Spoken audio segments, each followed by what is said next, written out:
Well, hello and welcome to this session of ExecuNet Masterclass.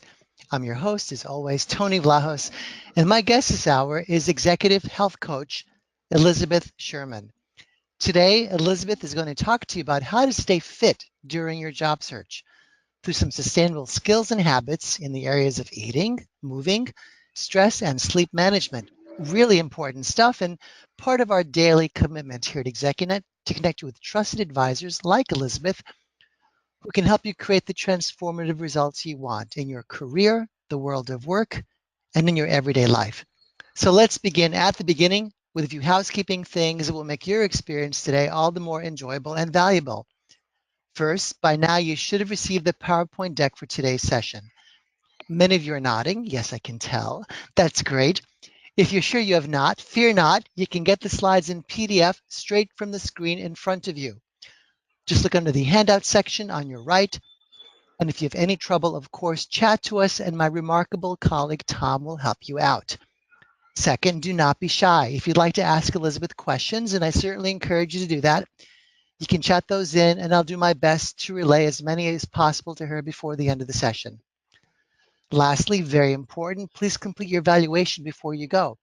I know that Elizabeth values your feedback and Tom and I do too. It really does help us serve you better. Well, I am really psyched to bring on our session leader. Elizabeth Sherman is an executive health coach who works with executives, entrepreneurs, and top performers to improve their health through simple, easy to sustain lifestyle habits and skills. She helps her clients design the right health program for their lifestyle with the idea that we can all achieve optimal health, which of course leads to better performance at work and improved focus and of course leadership. She's a Chicago native, but now conducts her coaching business in Mexico. And with that, welcome Elizabeth to the ExecuNet stage. They are all yours. Thank you, Tony. What a great honor. I am so excited to be here today. Thank you, everyone, for being here. What we're going to talk about today is how to look and feel your best when you are working, as well as when you are conducting your job search. So, you are in the right place if you are looking for a new role or will be sometime in the future, which is probably all of us. You want to look and feel confident when you're meeting employers. And, who doesn't want to look and feel confident? Because that's one of the things that attracts people to us.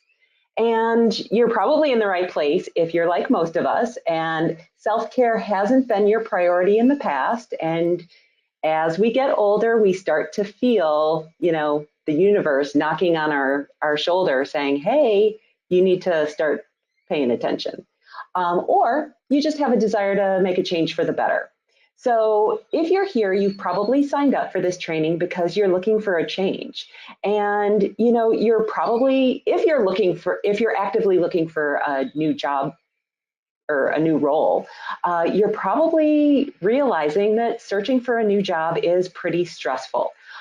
Is my resume good enough? Or why aren't they calling me back? Why didn't they like me? I thought we were a great fit.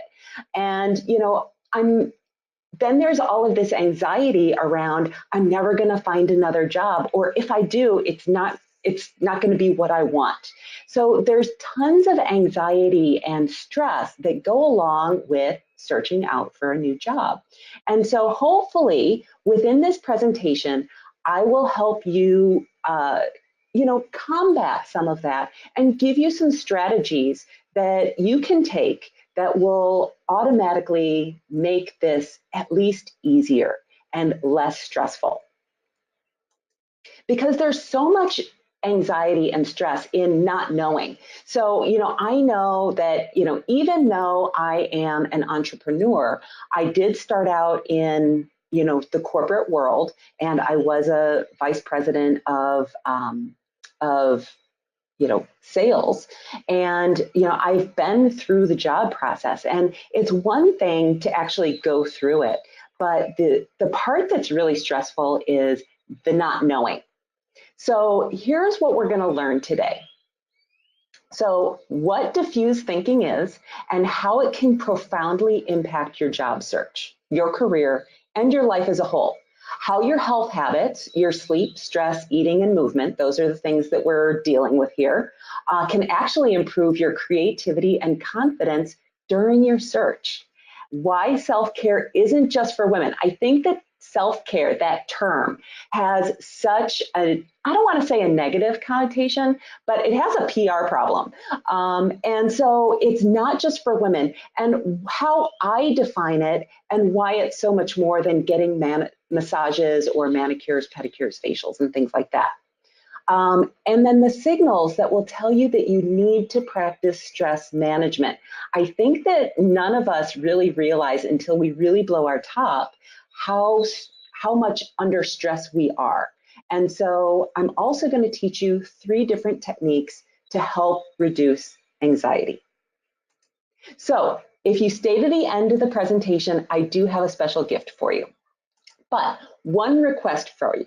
So be present. So eliminate distractions, put your earbuds in, grab yourself some coffee or your lunch or whatever it is that you have.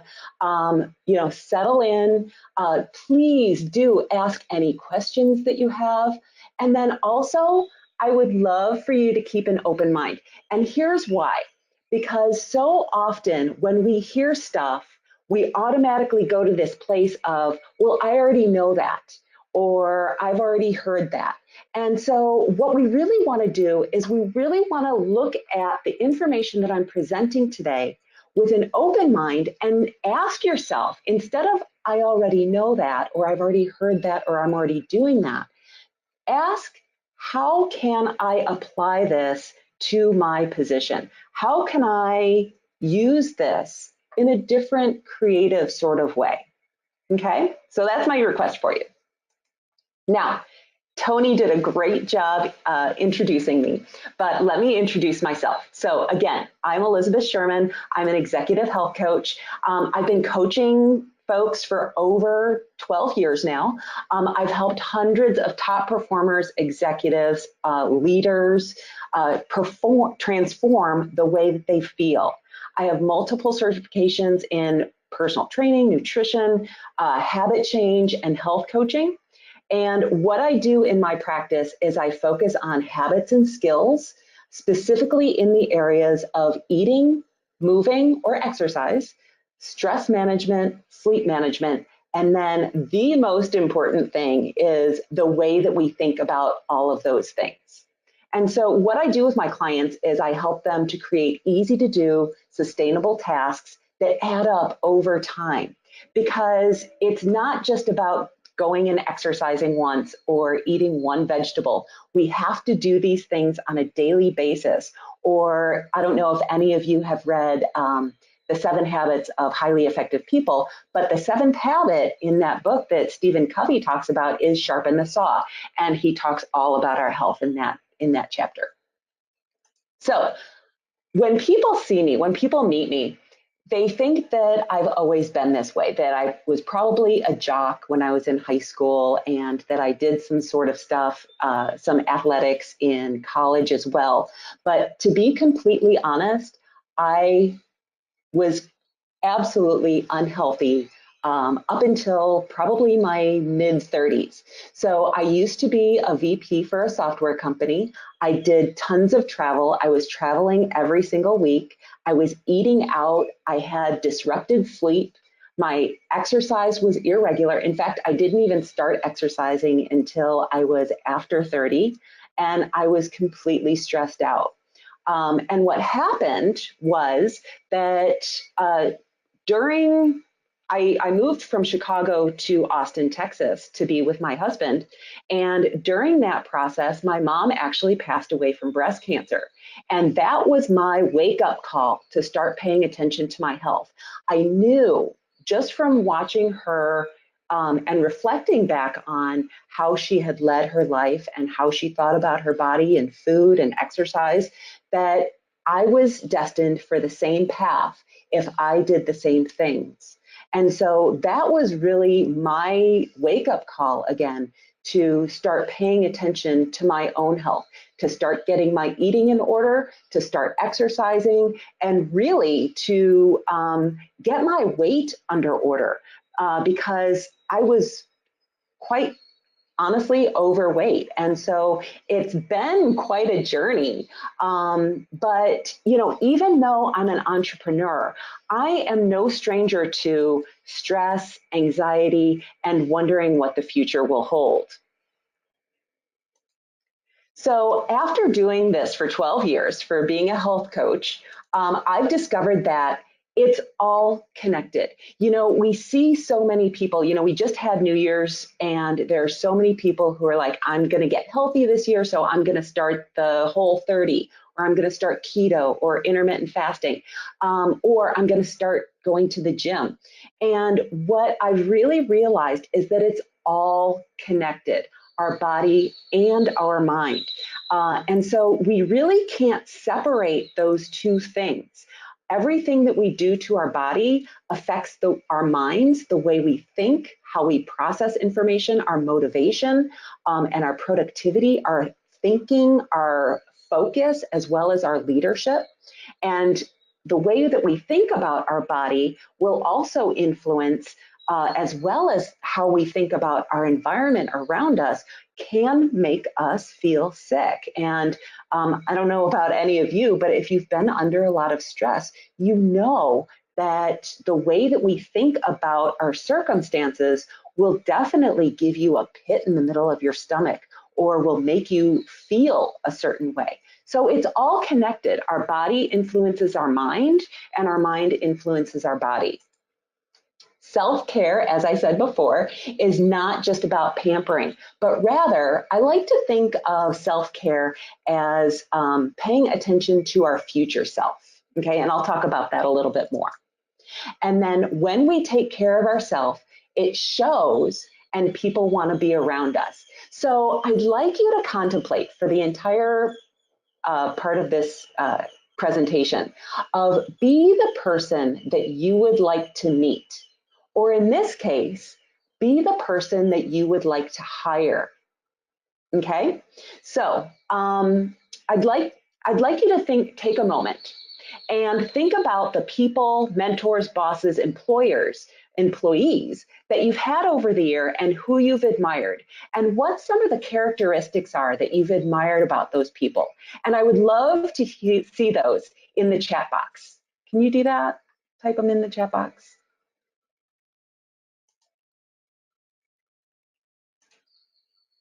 Okay, we getting stuff in there?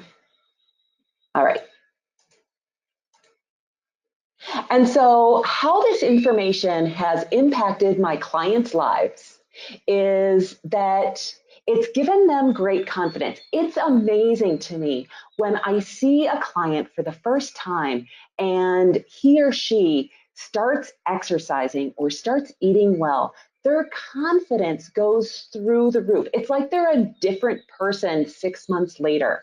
They have self-esteem. They feel like they can do stuff, which is the definition of a self-efficacy. Their moods are more stable. Their relationships with other people are better.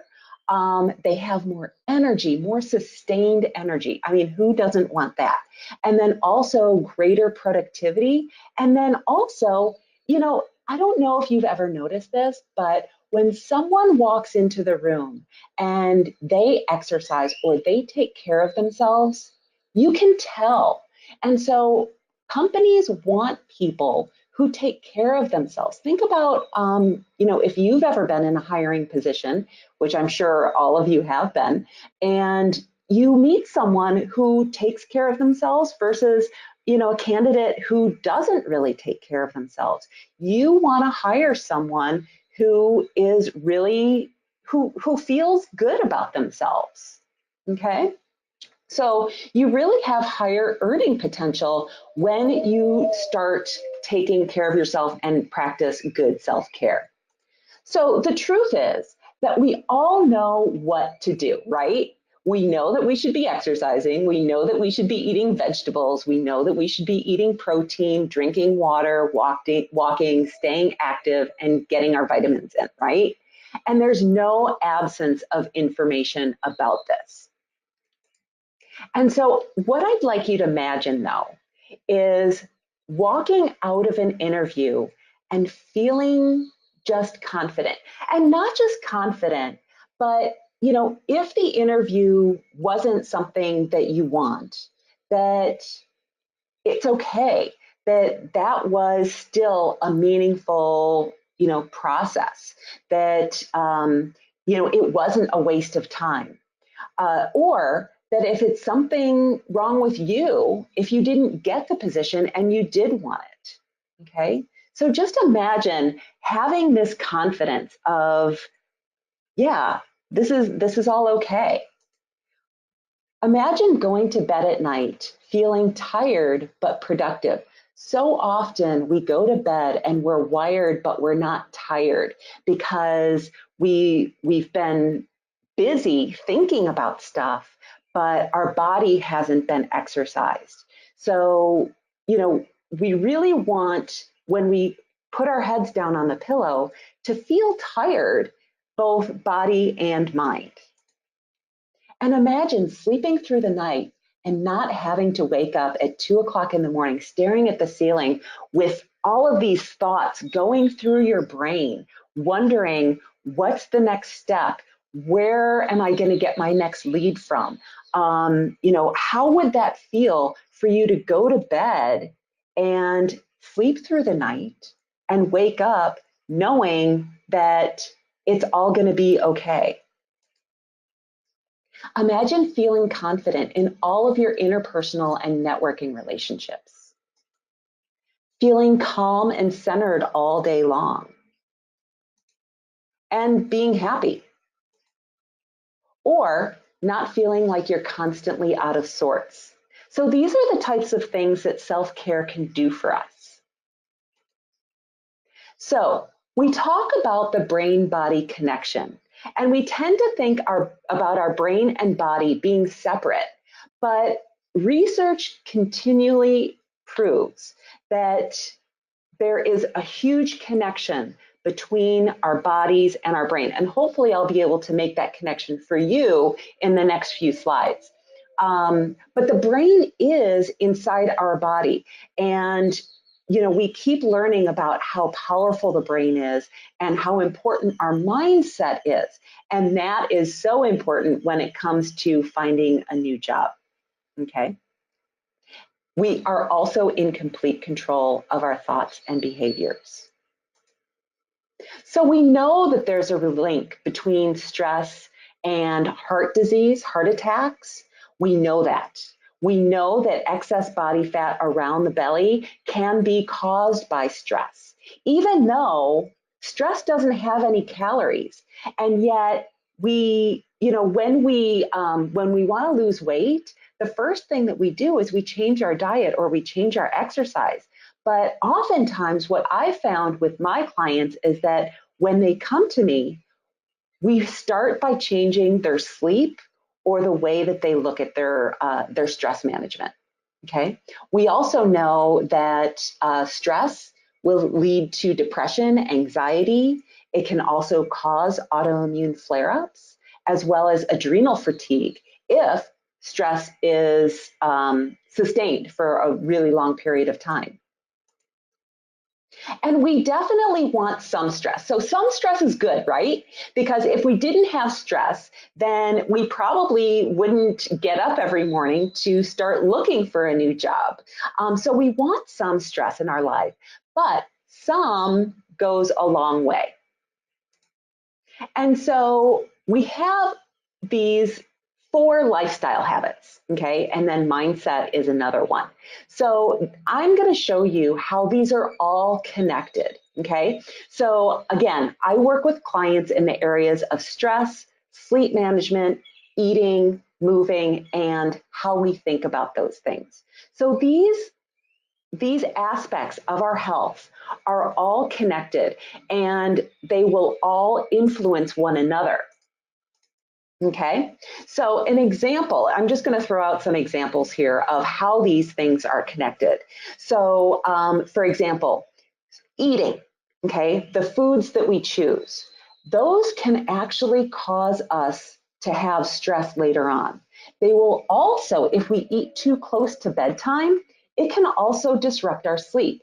Some people find that drinking alcohol at night will disrupt their sleep. A lot of people think that having a few drinks before going to sleep will help their sleep. But for most of us, especially as we get older, we will find that alcohol can disrupt our sleep.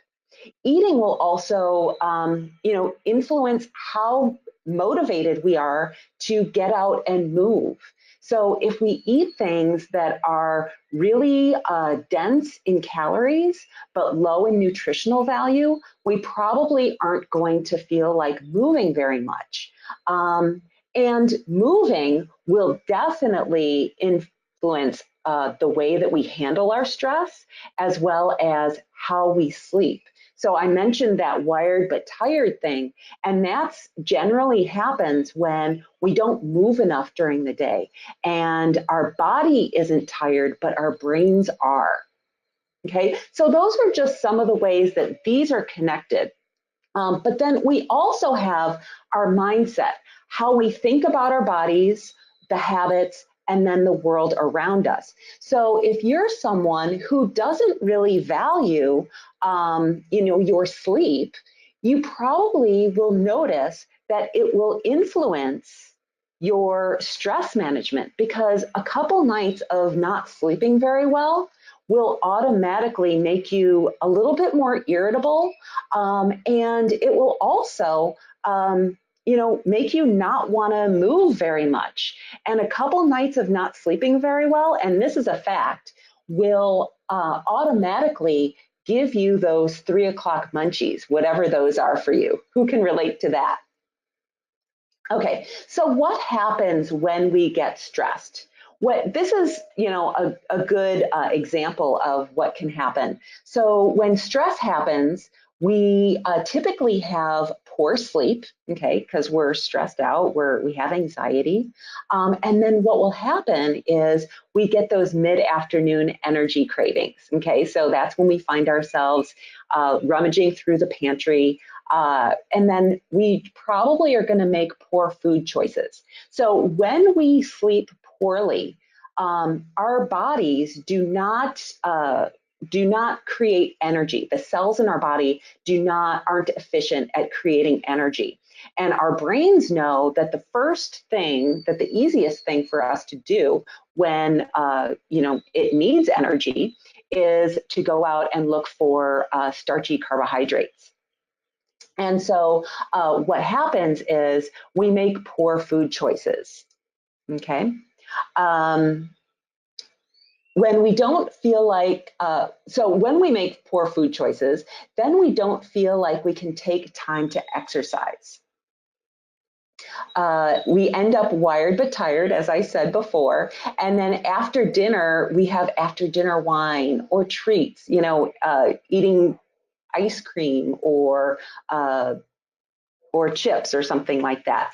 And then we don't sleep well. So it's all this huge, this cycle that goes around and around. And it can actually go the other way, okay? So this is generally why habits don't stick, is because when we get stressed out, we don't always stick to our habits. But what we want to do is we want to strive for balance. And strive for balance when we're talking about stress. So everything, I don't want to say everything's a stress, but exercise is a stress. But on the other side, not exercising is a stress on your body too. Eating too little is a stress, or eating the wrong foods becomes a stress. And at the same time, eating too much can be a stress too. So again, if you eat too much, then you're not going to be able to sleep properly. Not getting enough sleep is a stress, and stress interrupts our sleep. And doing too much is a stress, but then doing too little, sure enough, is a stress as well.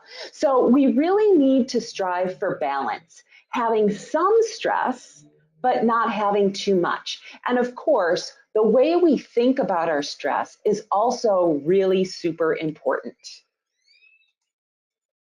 So we have a couple different types of stress. There are actually 3 different types.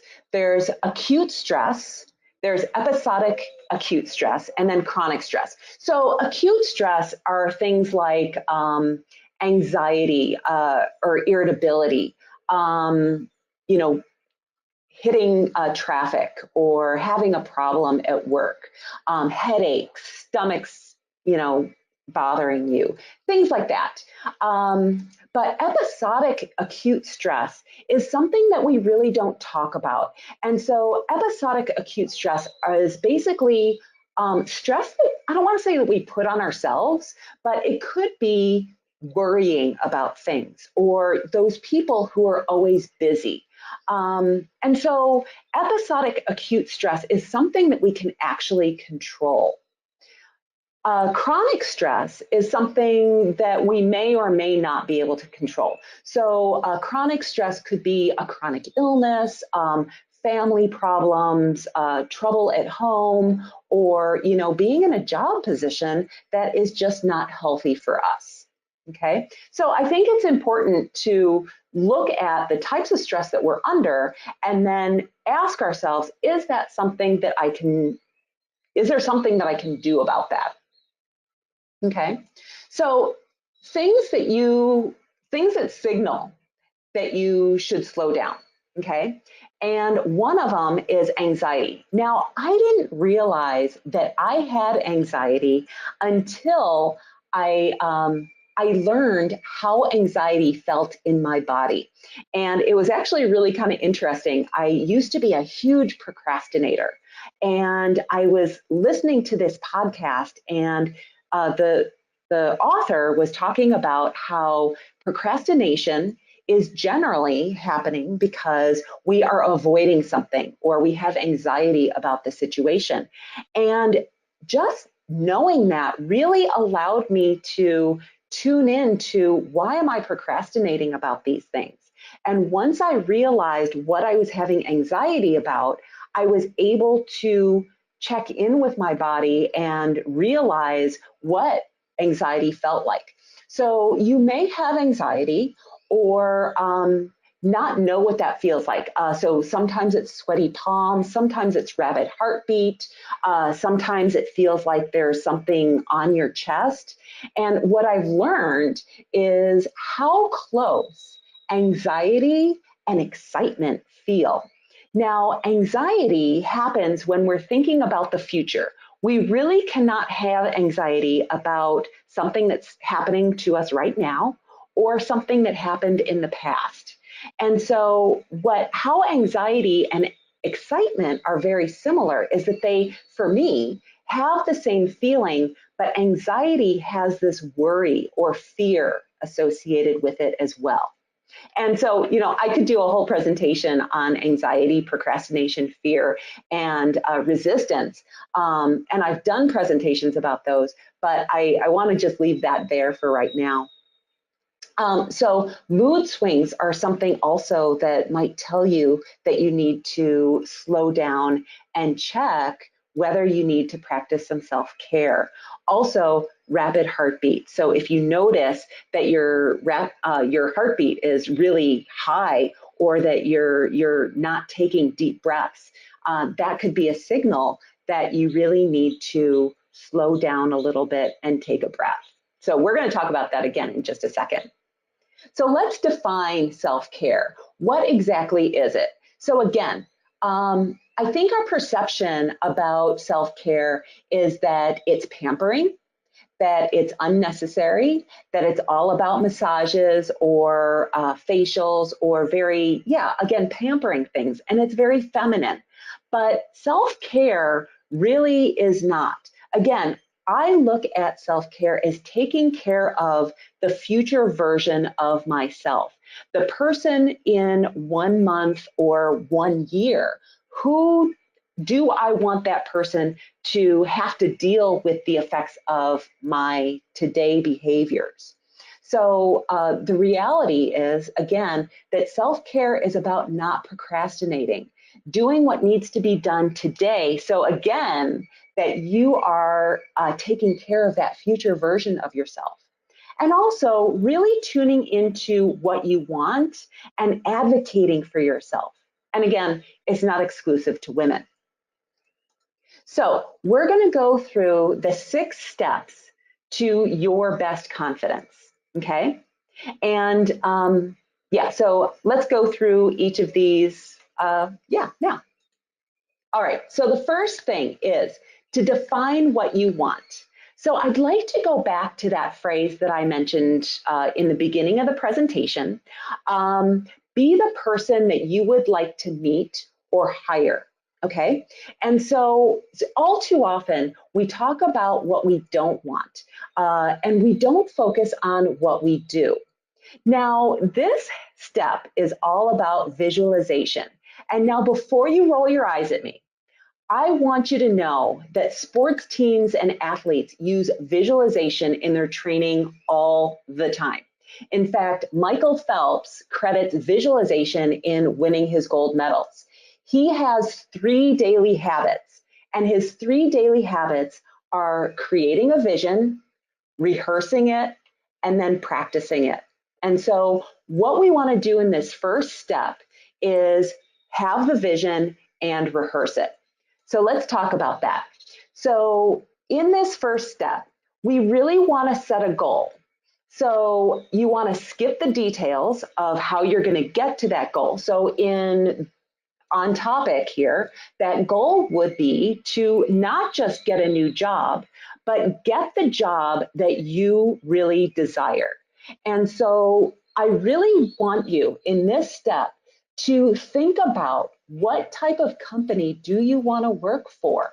Really be as clear as possible. How do you want to feel when you walk into the office every day? Who do you want to see around you? What do your tasks look like? And really imagine it happening today. And I don't even want you to judge about any of those tasks. So are you mentoring people? Are you, alone in your office? Are you working remotely? And so when we become really crystal clear on what we want, then what we can do is we can start to filter out all of those job opportunities that really aren't right for us. And what you really want to do is you want to review that visualization on a daily basis. You want to spend about 5 minutes just reviewing it. I think that so often when we're looking for a job, we're looking for something that'll pay the bills and something that's just better than the place that we're in, whether that's an existing job or if we've lost our job and we just want something. But far too often, we wait until things are too uncomfortable that they become unbearable and we become desperate. And so, think about that when you walk into a job interview, that you don't want to show your desperation. And so through doing this visualization, and you can even do visualization for the actual interview itself, what you can do is you can basically get more confidence. Okay. When we start with a vision, we have a clear guiding path of what we want to achieve. So the benefits of visualization, and this is Michael Phelps' coach, Bob Bowman, says, the brain cannot distinguish between something that's vividly imagined and something that's real. So again, if you want to do well in your interviews, if you want to exude confidence, you want to create that visualization before you even walk in that room. Okay. And it totally improves your performance. So professional athletes, everyone from Tiger Woods to Arnold Schwarzenegger, have practiced visualization techniques for decades. And visualization is also used by politicians, surgeons, musicians, and business executives to improve their performance. Okay. So it increases our focus, it sparks inspiration and creativity, it improves performance, and it helps you reach your potential. Step number 2 is responding versus reacting. So what's that about? So I love this quote by Viktor Frankl. And it is, between stimulus and response, there is a space. And in that space is our power to choose our response. And in our response lies our growth and our freedom. And so, what that's about is, earlier in my career, I was a little bit of a hothead. And so, what happened is I really needed to learn, how do I not react to these things, but how do I respond to conflict? And so, this is called the results cycle. And you'll probably notice that this is actually very true when it comes to job hunting as well. So let me go through it, and then I'll tweak it for, looking for a new position. So our thoughts create our feelings. Okay. And what that means is that, our feelings we don't just have a feeling, but rather our feelings are our body's way of responding to something that we think. Okay. Our feelings will influence our actions produce our results, and the way that we think about our results will then create a narrative or a story going forward. And so, how this plays out in real life, let's talk about, again, job hunting, is, let's say that I just do a really bad job on an interview. So that's my result. If I think about that and if I fixate on it and I really berate myself about how I did in that interview, I might then create a narrative that I don't interview well. And so when I create that story in my brain, what's going to happen is the next time I schedule an interview, I'm going to feel very anxious. I'm going to feel nervous and have fear because I don't want to repeat that same thing. But if I keep thinking about that result, then what's going to happen is that action, which is I may come across as anxious within the interview, which will then produce a similar result going forward. And so what we want to be able to do is we want to be able to press pause between feeling and actually doing. Okay. And so there's that brief moment between when we're feeling something and when we're doing something where we can choose something different. Okay. And so meditation is actually the thing that allows us to widen that gap between feeling something and acting on it. Because what meditation does for us is it allows us to observe our thoughts. It allows us to actually press pause.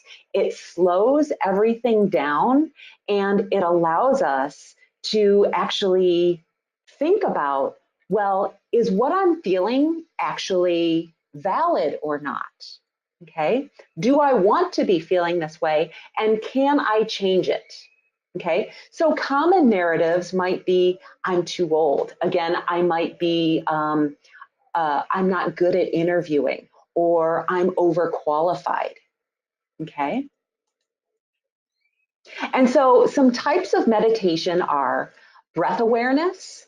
And so this is really good when we're feeling super stressed. When we feel our heart beating, we can just slow down and take a breath. So really good technique when you're in an interview and someone asks you a question, just take a breath.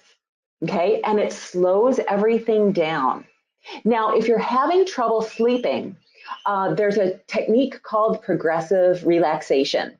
And this is a little bit more complex. And what it consists of is going from the top of your head all the way to the bottom of your feet. And you just work through all of your muscles and you tighten them and then you relax them. And you can find guided meditations on this if this is something that's interesting to you. But it's best when you can't fall asleep. So if it's 2 o'clock in the morning and you're just staring at the ceiling, this is actually a really good technique to use to be able to sleep better. Okay. Number 3 is personally my favorite. And, when we think about meditation, we think about, crossing our legs and, just closing our eyes and, saying Om. And, meditation doesn't have to be that way. Meditation can actually be very simply of taking 5 minutes, sitting on your couch, and just noticing what it is that you're thinking. And so this is actually the type of meditation that I have used in the past that has allowed me to become more responsive versus reactive. Okay. Step number 3, prioritize our sleep. Okay. So, yes. So the secret to good sleep and why we need it. All right. So yeah, there's a great 60-minute piece all about sleep. And, quite honestly, the fact is that we really don't know a lot about why we as humans sleep. We don't really know a lot about what happens in our bodies when we sleep, but we do know that all of the sleep studies that have been done that have studied the effect of not sleeping have been called off due to participant health. And so we know that sleep is super, super important. Okay. We also know that your sleep needs are going to vary depending on your own body. And, that's true in all of health, isn't it? That, what I eat, how much I exercise, how much I sleep, all varies between person. Okay, so why sleep should be a priority? So sleep helps with our thinking and our productivity. So it also helps with our learning. So if you're learning a new skill, you are more likely to do better on that skill if you have a good night's sleep.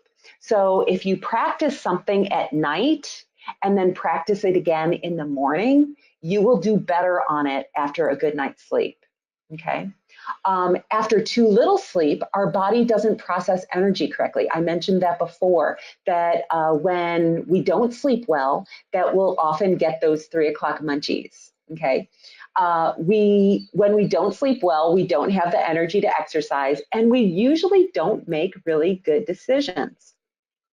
Some signs that you might be sleep deprived are that you have trouble remembering things, that you're more indecisive than usual, that your immune system, you're getting sick more often, that you're having trouble with your skin, or that your sleep isn't right, or that you're falling asleep at the wheel, which is really super dangerous, or that you might be a little clumsy. That's actually the truth.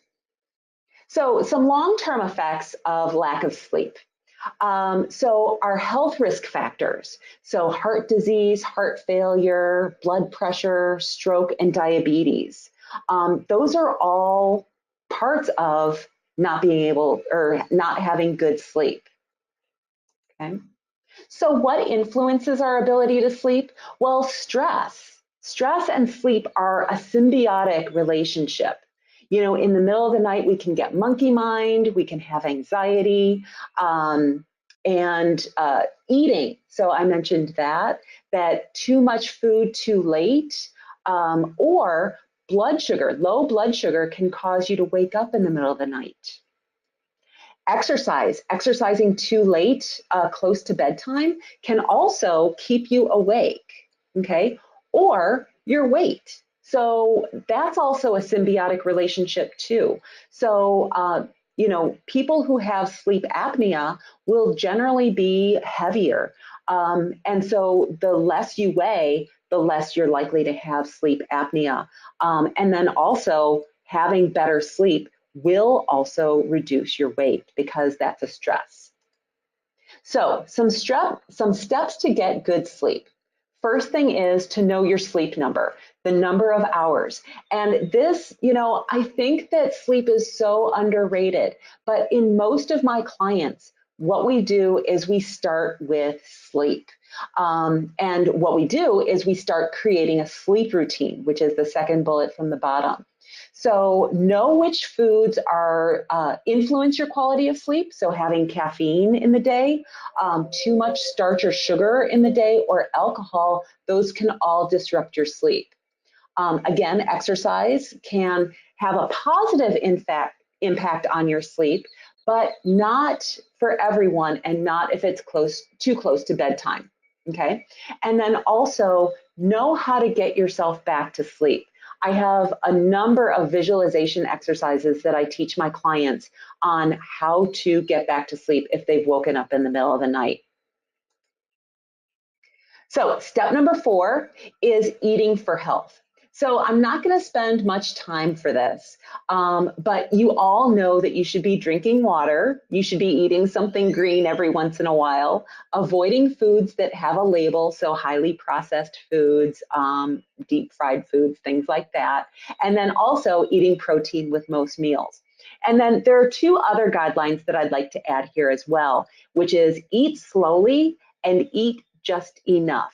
So eating just enough is just about eating until you're satisfied. So not eating to fullness, but rather eating to the point where you don't need to eat anymore. Okay? So those are your guidelines. Now, everyone's a little bit different, and there are 3 different body types.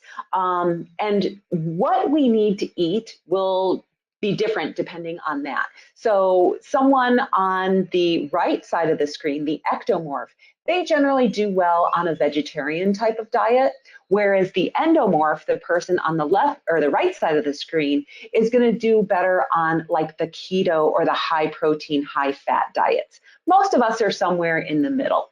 Okay, so eating definitely influences our thinking. So our brain actually uses glucose, and our body doesn't have the ability to, my brain doesn't have the ability to store glucose. So it uses the glucose that is in our bloodstream. And so if you're ever on a low protein or a low carb diet and you have trouble thinking, that's not just you. That's your brain needing more glucose, basically. Too much starch can create a surge of blood sugar and then a crash. Okay, and then also it's really important to eat right for your type. So eating right for your best productivity, your best focus. Okay, now step number 5 is to move. Now, I'm going to spend a few more slides on this. So the benefits of exercise are so important. And for any of you who feel stress, I really cannot emphasize how important exercise is going to be for you. It really does make you feel happier. It can help you with weight loss. It builds strong muscles and bones. It increases your energy levels. It reduces risk of chronic disease, and it helps with relaxation and sleep quality. I mean, there are so many studies that are being done on exercise and longevity. And now exercise and eating right, they're not necessarily going to make you feel or live longer, but what they will do is they will increase your quality of life as you age. So I really can't say enough about this. But it's also, exercise for me really helps me to reduce anxiety, nervousness. I went for a run this morning because I was so excited about this presentation today. And so, it's something to understand that when we can use that energy, that we can really benefit from it. Okay, so exercise is really super helpful. It increases blood flow to the brain. It engages the subconscious brain for problem solving. I don't know if you've ever noticed this, but when you go out for a run, for example, or when you exercise or go for a walk, you all of a sudden have the answer to that problem that you've been, trying to focus on. And so exercise will automatically facilitate that. It lowers stress levels. It reduces anxiety. Again, it increases confidence because we feel strong. And so exercise is going to be a huge benefit to you, especially during your job hunt. So we have two different types of thinking. We have focused thinking and we have what is called diffused thinking. So focused thinking is intentional. When we think about thinking, we think about focused thinking. It's process driven, it's problem solving. So me sitting here thinking, trying to figure out how am I going to make this work, or what does my resume say and how do I make it better? Versus diffuse thinking is subconscious thinking. And so it's a little bit more relaxed. It's a little bit more like daydreaming. And so you'll probably find that diffuse thinking is also when you get your great ideas when you're in the shower or when you've been sleeping. So you can actually use that to your benefit. One thing that I've started doing is when I go to bed at night, I tell myself, I give my subconscious brain actual commands. I say, okay, I've been trying to figure out this problem. Okay, subconscious brain, tonight I want you to start thinking about X. Okay, so for example, how to get invited to this event where this hiring manager is going to be. Okay, so those are the types of things that diffuse thinking or your subconscious brain can do. So if you're not a regular exerciser, some tips are start slow. So don't do too much at once. So many of us remember our glory days and in high school or college and how much we used to do. And we think that we can do that again. But if you haven't exercised or done a type of exercise for a few months to a year, really start over again as if you're a beginner. And then from there, build density and frequency. So what that means is density would be if you're going to walk 3 days a week for 10 minutes.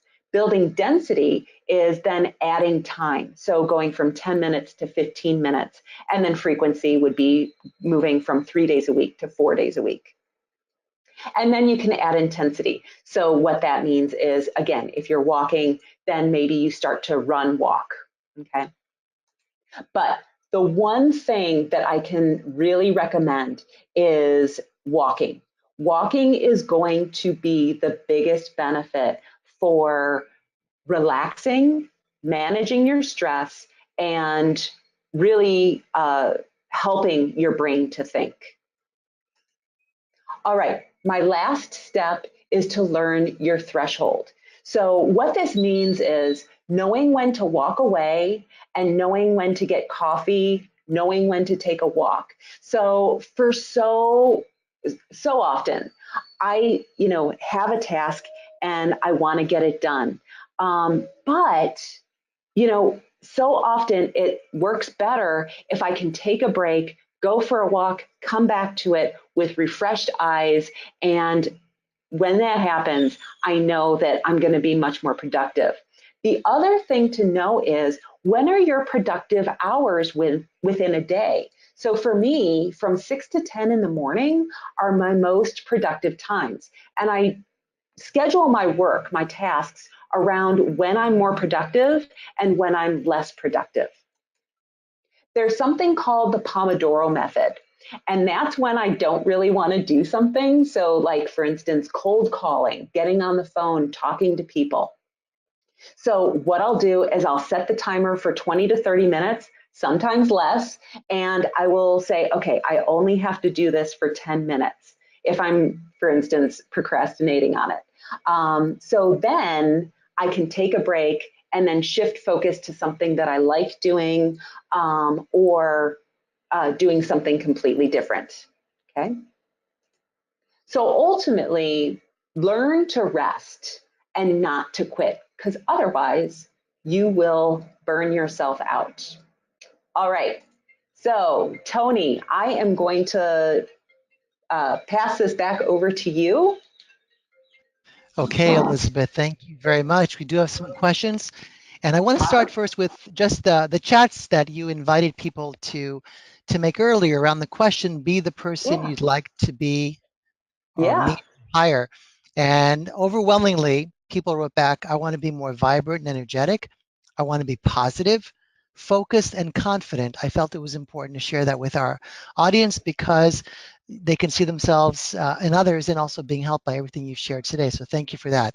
Okay, Yeah. let's get some questions. We've all been in this situation. We go on a great interview. We thought it went well. It left us feeling confident and that we did well, but then we get disqualified and we fall into this very deep, dark hole. Any advice on how to climb out of that quickly so we can get ready for the next opportunity? Yeah, so I think that that actually goes back to that diagram that I showed about thoughts, feelings, actions, and results. And so if you can, so first of all, so repeat the question, just the last part again. Yes, after the interview that we thought went well, our Yeah, confidence level dips because we got disqualified or we hear nothing. yeah. And so we'd like to know how to climb out of that black hole quickly. Yeah, so, I can completely relate to this because I feel like every single client call is an interview. And so if I don't hear back from someone, I have to make the assumption that uh, that just wasn't a right fit. And that company was doing me a favor. So it goes back to reframing the position. And instead of thinking that there's something wrong with me, that that job just wasn't in alignment. And I think that that's probably the most important thing. What do you think, Tony?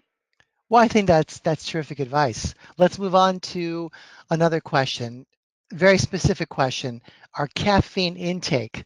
A lot Yeah. of us drink our troubles away at Starbucks when we're in job search. So, any advice on how we can cut this back or at least manage it to a point where it's actually good for us, but not hurting us and creating greater anxiety? Any thoughts on that?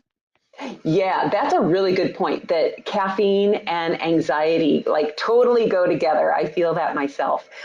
So, one is I like to always have water with my coffee. I generally try to alternate between water and coffee.